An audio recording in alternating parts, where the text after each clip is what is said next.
They told me to call a bail bondsman before I called my own daughter.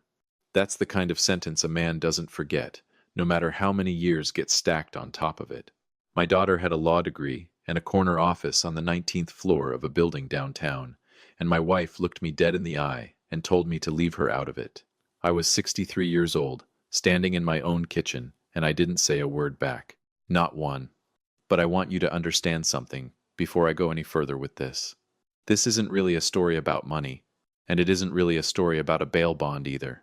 It's a story about who you find standing next to you when the rest of the room has already walked out. Let me back up a little first. I live in a rented duplex off Cypress Bend Road outside of Macon, Georgia. Nothing fancy. The kind of place a man ends up in when the plans he made at 40 don't look anything like the life he's living at 60. I've spent the last 9 years running a small engine repair shop out of a metal building behind the house. Lawn mowers, weed eaters, the occasional four-wheeler somebody's grandkid ran into a ditch. It's honest work. It keeps the lights on, mostly. It was a Thursday night in early June, hot enough that the box fan in the front room wasn't doing much of anything except moving warm air around, when my phone rang at 11:40 at night. Numbers like that never mean anything good. My wife Deborah was already sitting up in bed reading on her tablet, and I watched her face when I said hello.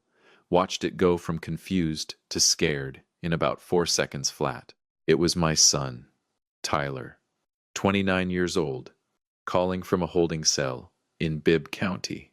I won't sit here and tell you every detail of how he ended up there, because some of it isn't mine to tell, and some of it doesn't matter for the rest of this story. What matters is this. He needed $4,000 by morning, or he was going to sit in that cell through the weekend. And Monday would turn into a whole different kind of problem for him at the community college, where he still owed 2 semesters toward an associate's degree he'd been chipping away at for 6 years. Deborah snatched the phone right out of my hand. Tyler, baby, don't you say another word to anybody in that place. We're coming. Like I'd already agreed to something I hadn't agreed to yet. I sat on the edge of that bed and did the math I already knew the answer to. $4,000. We had $1,100 in checking, and maybe $600 more if I drained the account I kept for shop supplies, the one that paid for carburetor kits and spark plugs, and kept Wilkins' small engine repair running week to week. I hadn't had $4,000 sitting loose in 10 years. Not since the transmission went out on the old service truck and ate every dime I'd managed to save. We'll call Renee, I said. Renee is my daughter, 31 years old, an attorney with a firm downtown. The kind of daughter you'd think any father would call first in a moment like this, not last. She'd put herself through law school working nights at a call center, graduated with more debt than a small house costs, and spent the last 4 years clawing her way up from doc review to second chair on real cases. I was proud of her in a way I never quite knew how to say out loud. The way a lot of men my age never learned to say much of anything out loud. Deborah's face changed the second I said her name. Absolutely not. Deborah. She works with bail situations all the time. She'll know exactly. I said no, Warren. She was already pulling on her shoes. You know how she gets about Tyler. She'll use this to lecture him again. Make him feel 2 inches tall. And I am not putting my son through that tonight of all nights. We'll figure it out ourselves. Figure it out how? We don't have $4,000, Deborah. Then call your brother. Call somebody. I don't care who. Just don't call her. I stood there in the doorway of our bedroom holding my phone, and something in me went very quiet, the way a room goes quiet right before a storm actually breaks. I'd heard my wife draw that line 100 times over the years without ever quite hearing it the way I heard it that night. Renee's problems were Renee's to handle alone. Tyler's problems belonged to all of us, every single time, whether he'd earned that or not. I ended up calling a bail bondsman named Gary Fetterman, who ran an office 2 blocks from the courthouse, a man I'd fixed a riding mower for the spring before. He took 10% down and a payment plan on the rest. And by 3 in the morning, Tyler was sitting in our kitchen eating cold pizza like he'd just gotten back from a long shift instead of a night in county lockup. Deborah fussed over him, made him coffee, kept saying how sorry she was he'd had to go through that, like the whole thing was something that had happened to him instead of something he'd walked himself into. Nobody said a word about the $400 I'd just handed over as a down payment, money that was supposed to cover a shipment of parts I'd already ordered for 3 different customers. Nobody asked how I felt about any of it either. I didn't say anything back that night. Not to Deborah, not to Tyler. I just went out to the shop before sunrise, because that's what I do when I don't have words for something. I go find something with my hands that needs fixing, something that'll actually hold still and let me fix it. I want you to hold on to that morning, because it's going to matter later, more than I understood at the time. Renee found out about all of it 3 days later, and she didn't hear it from me or from Deborah. She heard it from her cousin at a cookout, heard it secondhand. The way you hear about a car wreck nobody bothered calling you about, because you weren't considered close enough family to need the call. She showed up at the shop that Sunday evening, still in her work clothes, blazer over her arm, heels clicking across the gravel in a way that never quite belonged out there, among the mower decks and oil pans. Dad. She stood in the doorway of the shop bay, arms crossed. Why didn't you call me? I set down the carburetor I was cleaning. Your mother didn't want to trouble you. Trouble me. She said it flat, like she was tasting the words, and didn't care for the flavor. Dad, I do this for a living. I know bail bondsmen who'd have gotten Tyler out for half what Gary Fetterman probably charged you, and I could have had somebody there talking sense before you ever handed over $1. Why does she keep doing this? Why do you keep letting her? I didn't have a good answer. I still don't, if I'm being honest with you now. Renee didn't yell. That was never her way, not even as a little girl. She just got quiet in this particular manner that told you she was doing arithmetic behind her eyes, filing something away for later. She looked around that shop at the rusted parts bins, the space heater I run through the winter because the building's not insulated worth a damn. The calendar from the auto parts store still turned to March, even though it was June, and something in her face went soft and sad, in a way that had nothing to do with anger at all. You've been running this place alone for how long now? Since your Uncle Dale retired. Going on 4 years. You never told me it got that hard. Wasn't your problem to carry, sweetheart. She looked at me a long moment. Funny, she said. That's exactly what Mom said about the bail money. I didn't have an answer for that either.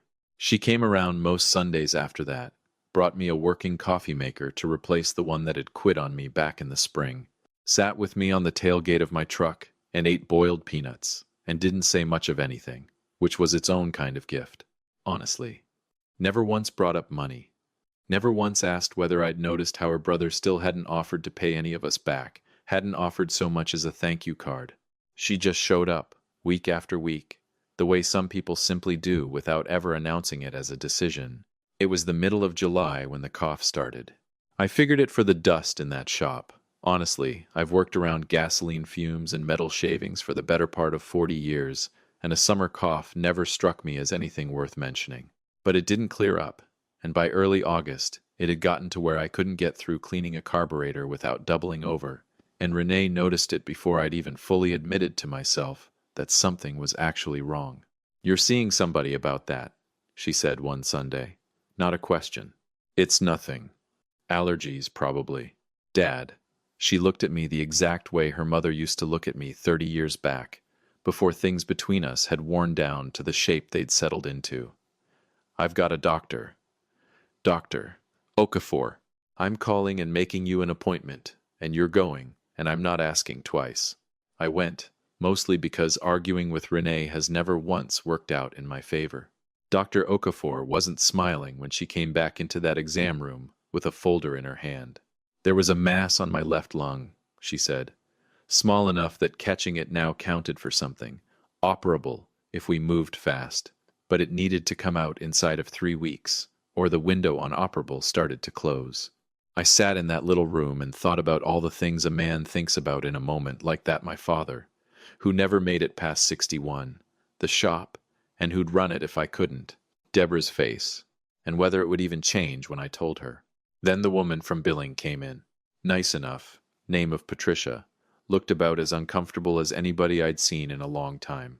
My insurance, the cheap plan I'd been carrying since I went self-employed, because the good plan cost more a month than I generally cleared, had a gap on that particular procedure. Out of pocket before they'd even put me on the schedule. $3,800. I sat in my truck in that parking lot a good long while, an 11 Ranger with a check engine light that had been on so long I'd quit noticing it.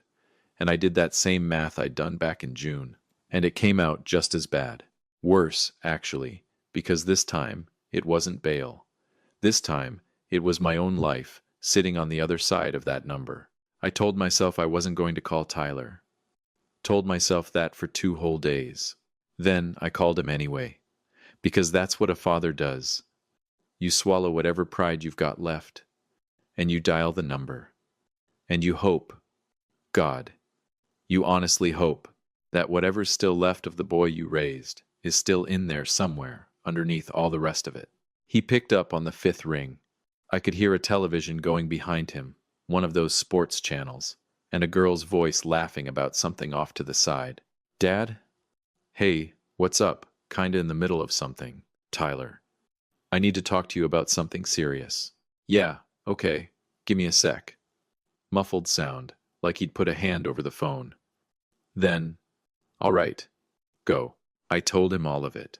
The mass, the window closing, the gap in coverage, the $3,800 I needed inside of a week, or the surgery wouldn't get scheduled at all. There was a pause on the line, a long one.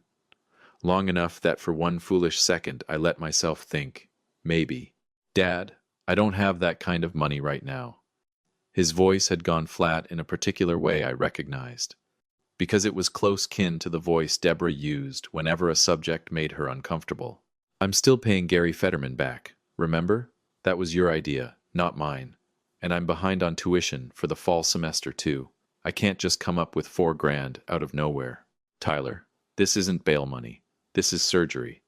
This is my life we're talking about. I get that, I do. But have you asked the hospital about a payment plan? That's a thing, right? People do that all the time, I asked. It's not how it works for this particular procedure. They need it up front to book the room. A pause. And then, quieter. A little meaner than I think he even meant it to come out. I don't know what you want me to do about it, Dad. I've got my own stuff going on. The line stayed quiet a moment, both of us just breathing into our phones. Then he said he had to go, that his show was starting back up, and the call ended before I'd even gotten out a goodbye. I called Deborah next, hoping maybe she could reach him, soften him up some, the way a mother sometimes can when a father can't. Warren, don't you dare pile more stress on that boy right now, she snapped before I'd even finished getting the whole situation out. He's got enough on his plate paying off that bail money you two took out. Have you asked Renee? Deborah, she makes good money at that firm. She can afford it a whole lot easier than Tyler can right now. Go ask her. I sat in that truck a long while after we hung up, thinking about how a man could spend 40 years fixing other people's broken machines and end up unable to fix a single thing about his own family, no matter how many parts he laid out on the workbench trying. I met Renee for coffee 2 days later at a little diner off Riverside Drive with a waitress who calls everybody baby whether she's known you 5 years or 5 minutes. I hadn't planned on telling her a thing. I was going to order my eggs, ask about her cases, let her think everything back home was ordinary. She knew inside of 2 minutes. She always could tell. Dad, she set her fork down flat against the plate. Something's wrong. Tell me right now. And don't you dare say it's nothing. So I told her. And I want you to understand. I was ashamed, sitting there ashamed, to even be asking my 31-year-old daughter for help after everything she'd already quietly carried these past 2 months. All that Sunday afternoon coffee and boiled peanuts. And never once a complaint out of her. I hadn't even gotten all the way through it before she reached into her bag and set an envelope down flat on the table between us. There's $2,200 cash in there, she said. I've got the rest wired to the hospital by tomorrow morning, I promise you that. Renee.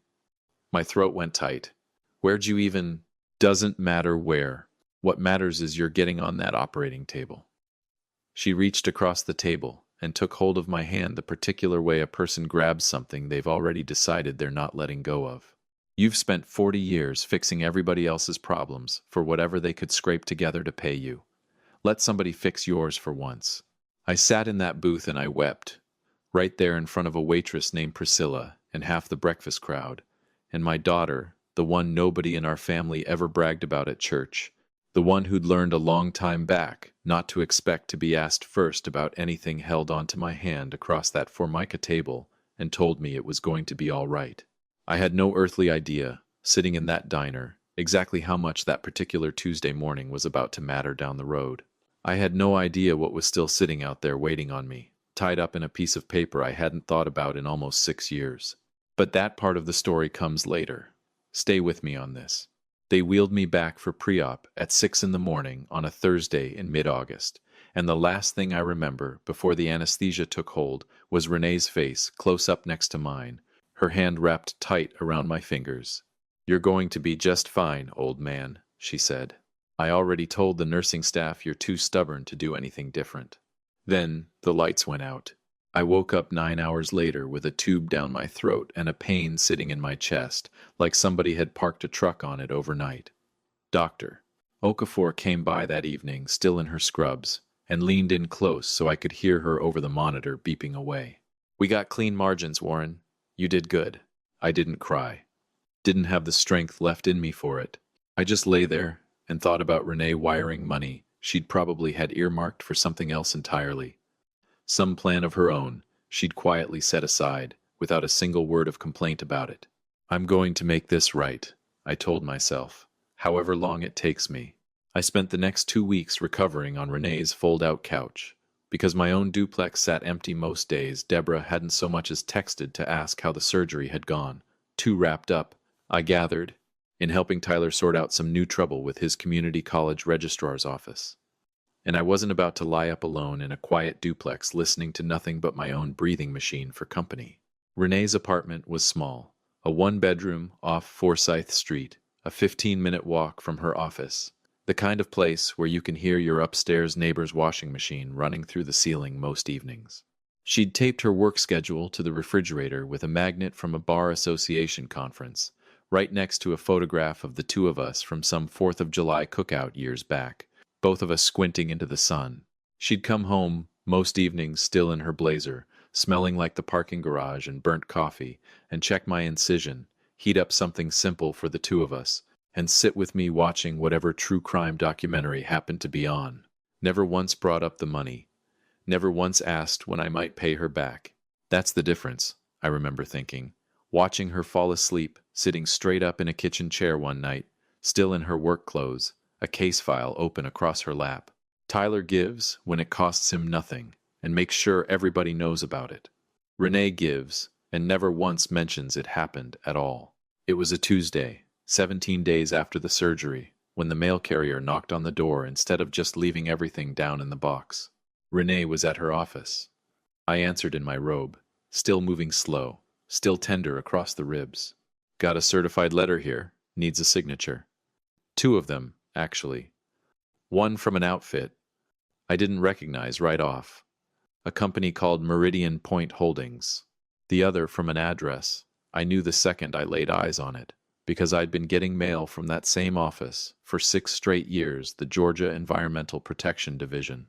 Here we go, I thought. Another update. Another 6 months of nothing. See, what I hadn't told you yet, what I hadn't told Renee or Tyler or hardly anybody at all these past 6 years, was about a piece of land out past Gray, Georgia, 32 acres I'd bought back, when I still thought the shop might turn into something bigger, something I could hand down. An old textile mill had operated upstream of that property 50 years before I ever touched it, and when a routine soil survey turned up contamination nobody had bothered disclosing at the time of sale, my land got locked under a state remediation order before I'd so much as cleared a single tree on it. Couldn't sell it, couldn't build on it, couldn't do a thing, except keep paying the property taxes, and watch that debt slowly bleed the shop dry for 6 straight years. One of the real reasons I never had $4,000 sitting loose to begin with. One of the real reasons that little metal building never got the insulation it needed. I almost set that letter down without opening it, almost just left it on the counter and went back to the couch. But something made me sit down at Renee's little kitchen table and tear it open right then and there.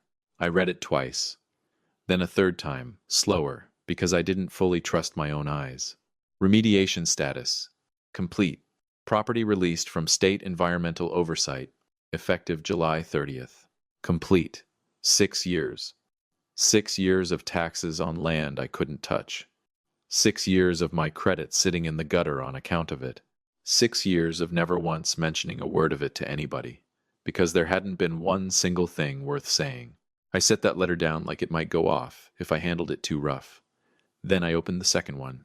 Meridian Point Holdings, it turned out, had been quietly buying up parcels along that stretch of highway for the better part of 2 years. On account of a new logistics hub, the county had just approved, less than a half-mile from my property line.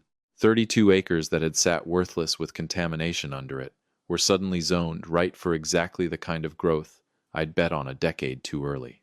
The letter was an offer. A real one, with actual numbers behind it. $9 million, cash. 30-day close. I want to tell you I hollered and ran around that little apartment like a crazy man. I didn't. I sat very, very still, and my eyes drifted straight over to that work schedule taped to the refrigerator. Renee's handwriting scrawled in the corner. Client MTG, 7 a.m. Don't forget, filing deadline. She's over there right now, I thought, working herself half to death to make partner someday, still finding time every single evening to come home and check on her old man's incision, and I'm sitting here holding $9 million. That's the moment something in me went quiet and cold and very, very clear. I didn't call Deborah. I didn't call Tyler. I want you to remember that, because it matters for everything that comes after. I never hid that money from anybody, out of spite. I just didn't see one single reason to go running to people who'd already told me, plainly, in their own words, exactly whose problem I was and wasn't. I called a man named Otis Greer instead, an old friend who'd handled what little business affairs I still had left after the land got tangled up, one of the only professionals who'd stuck by me through all of it, mostly because I always paid him what little I could, on time, every time. Otis, it's Warren. I need you to look at some paperwork for me today if you're able. Something in my voice must have told him this wasn't a social call. I told him everything. The release, the Meridian offer, the number attached to it. Long pause on his end. Long enough I thought maybe the call had dropped. $9 million, he finally said. Warren, that changes everything. I know it does. But Otis, that's not why I'm calling. I need you to pull something else first. You remember a document Deborah had drawn up on that land, back about 6 years ago? He went quiet a second, thinking. The separate property agreement. Tyler's idea, if I recall right, wanted to make sure your debt on that parcel couldn't ever touch the house or your joint accounts if the state ever came after you for cleanup costs. Deborah was scared, and it was her legal right to protect herself. That's the one. Pull it. Read me exactly what it says, every word. Otis called back 2 hours later, papers shuffling on his end. Warren, I'm going to read you the operative language here. Deborah Wilkins hereby waives, releases, and forever discharges any and all present or future marital claim, interest, or right, legal or equitable, in and to the real property located in Jones County, described herein, including any proceeds, appreciation, or value realized therefrom, regardless of cause. Regardless of cause, I said slow. Otis, does that mean what I think it means? It means exactly what it says, Warren. 6 years ago, she wanted the house and her retirement account protected outright, so the two of you partitioned the estate. She kept the house as her sole property, and you took 100% ownership of that contaminated land, debt and all, as yours. Notarized, binding the day it was signed. Whatever happens to that land, now good, bad, or a $9 million buyout, she signed away any claim to it, in writing, on Tyler's own advice.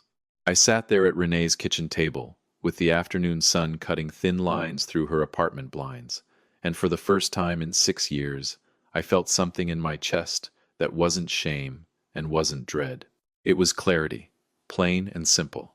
Otis, I want to move on the Meridian offer, quiet.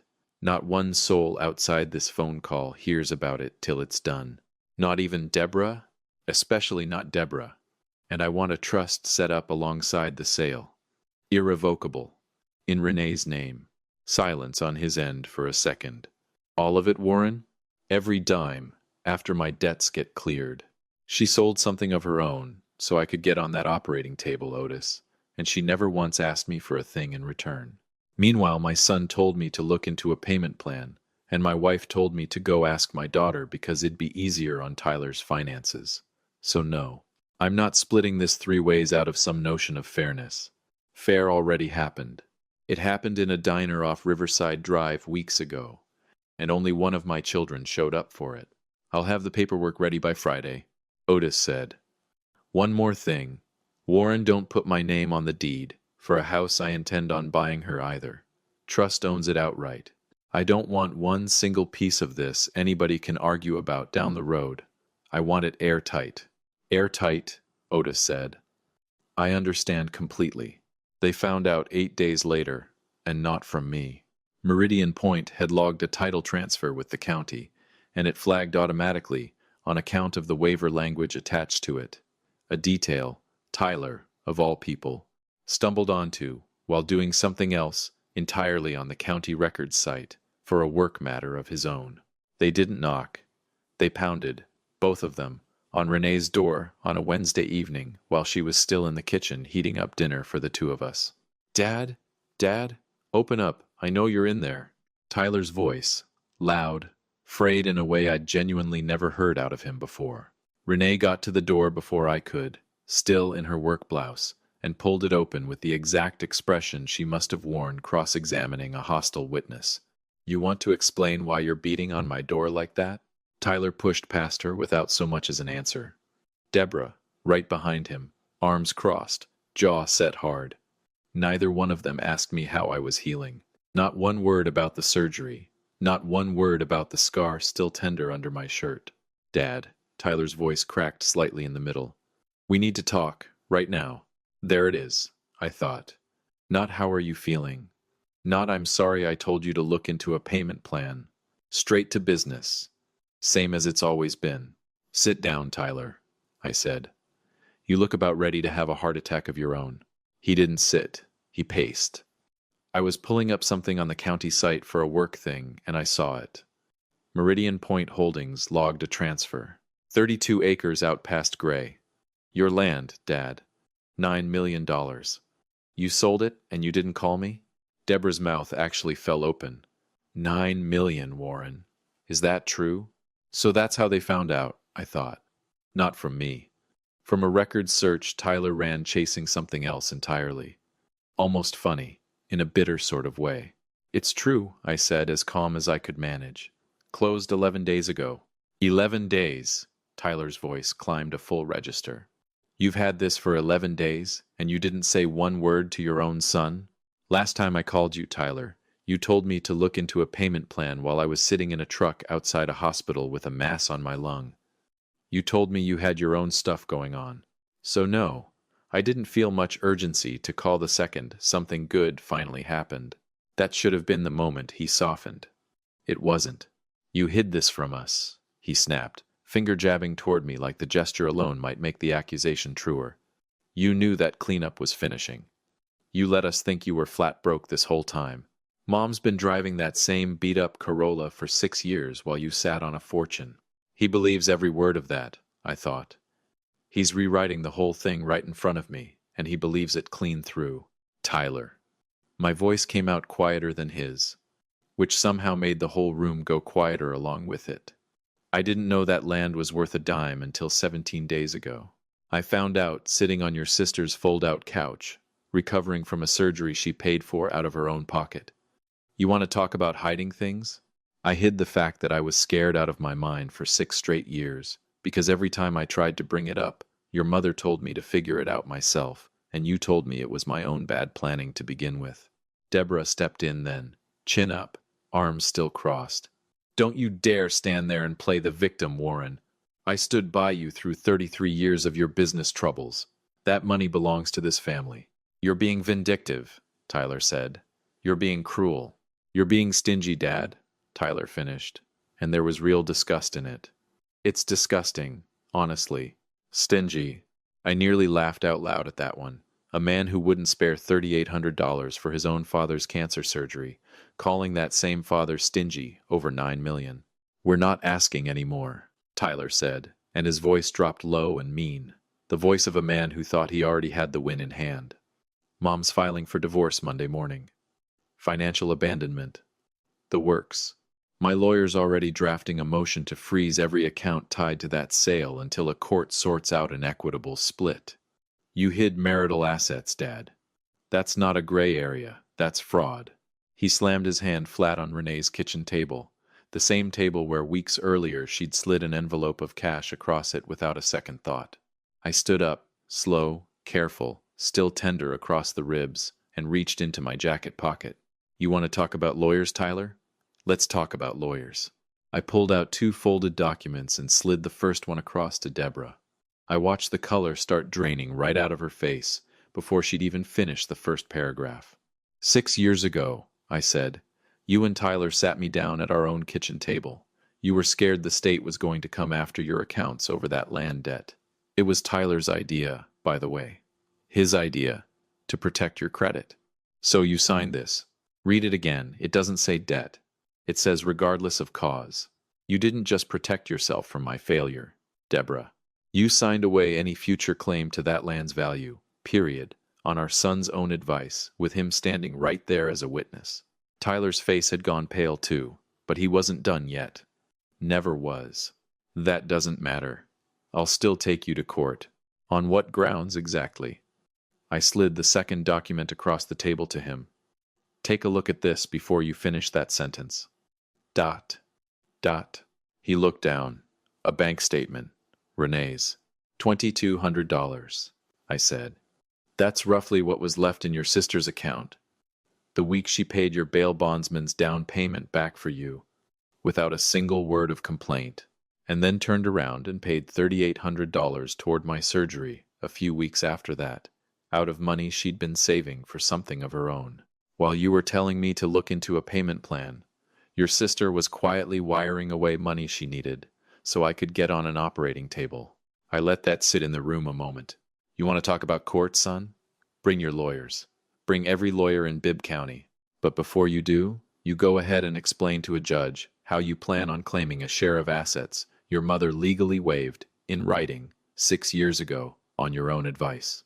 Then explain where you were the night your father needed $3,800 for cancer surgery, and where your sister was. Nobody said anything for a long moment. Just the hum of Renee's window unit, and somewhere upstairs, a neighbor's washing machine finishing its cycle. I didn't hide this to be spiteful, I said, my voice finally coming down, soft, tired, done with the whole thing. I found out about that release, sitting right here, on that fold-out couch, 2 weeks after surgery. It took 11 days to close. The trust was finalized this past Monday. I kept it quiet because I needed time to make sure the money went to the one person who'd actually earned it. But I want you both to understand something. Even if I'd known sooner, even if I'd had months of warning, it wouldn't change one single thing about tonight. I looked at Deborah first, then Tyler. You two walked away from this family a long time ago. You just hadn't gotten around to the paperwork yet. The trust is already finalized, I said. Irrevocable. The full $9 million goes to Renee. All of it. The first thing Otis did Monday morning was wire a payoff on the balance she still owed toward my surgery, though she never once asked me to. I'm covering the rest of her law school debt outright by the end of the month. And there's a house waiting on her out near Ingleside, already closed, already paid off free and clear, the trust holding title, not her name and not mine, so there's nothing anybody can ever come back and argue over. Deborah's mouth opened. Nothing came out. For maybe the first time in 33 years, my wife didn't have a single word ready. Tyler just stood there, jaw working, staring down at that bank statement like it might rearrange itself into a different set of numbers if he looked hard enough. Get out of my daughter's home, I said, quiet, final. Both of you. They left in a silence I don't believe I'd ever once heard out of either of them in over 3 decades. No slammed door, no last word thrown back over a shoulder. Just 2 people walking out of an apartment, working out in real time, that the very cleverness Tyler had always been so proud of The legal maneuver he'd talked his own mother into 6 years back was the exact thing that had locked the both of them out of a fortune neither one would ever see a dime of. Renee stood in the kitchen doorway after they'd gone, arms wrapped around herself, watching me. "Dad," her voice barely above a whisper, "you didn't have to give me all of it." "Yes," I said. "I did." I walked over and put my arm around her, careful of my ribs, and we stood there a minute in that little apartment that wouldn't be hers much longer, not because she was losing it, but because she was finally getting handed more than she'd ever once thought to ask anybody for. Cars can be replaced. I remembered a version of her words from that diner, though what she'd actually said to me was simpler than that. Quieter. Let somebody fix yours for once. She'd been right about that too. Turned out I wasn't the only one who could be fixed. Turned out some things, once broken badly enough for long enough, only ever get repaired by the one person who never once asked what it would cost them to do it. We stood there in the quiet, my daughter and me, finally safe, finally free of the weight of pretending any of it had ever been equal to begin with. And somewhere across town, my son sat down that night to figure out exactly how he was going to explain to Deborah, and eventually to himself, that the lawyer he'd been so sure would freeze $9 million in assets had just walked him straight into the very trap his own advice had built 6 years before he ever needed it to spring. Funny how a thing like that works out, in the end. When you spend your whole life being so certain you're the smart one in the room,